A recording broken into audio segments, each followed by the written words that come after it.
welcome to American Dream Garage. Today I'm going to do a video on a 1966 Mustang.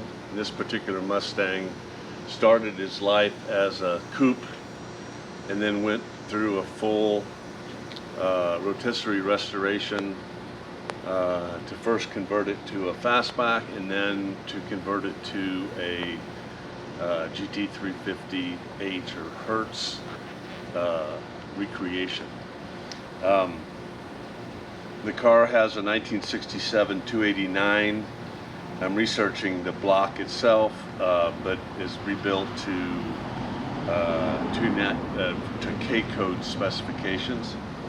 It has a 1965 top loader transmission, 4-speed transmission in it, as well as a rear end from a K-code 65 Mustang.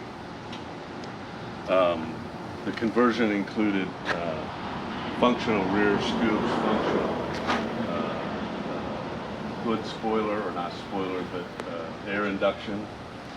It has quite a few authentic Shelby parts, including a Shelby oil sump, extra large oil sump, as well as tachometer, steering wheel, and seat belts.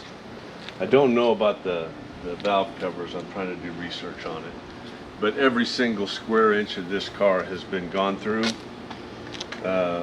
Pony interior, fold down rear seat, pass through into the trunk compartment, everything done per specifications for Shelby.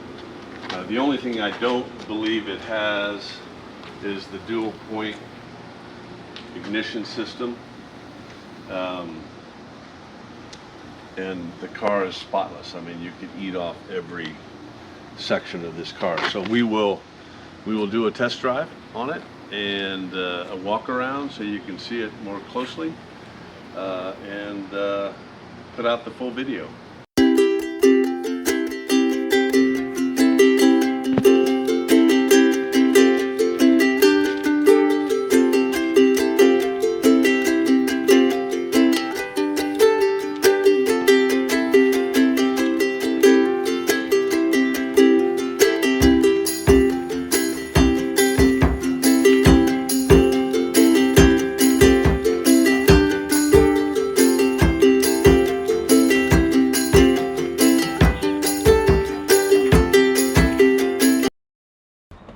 Okay, let's go for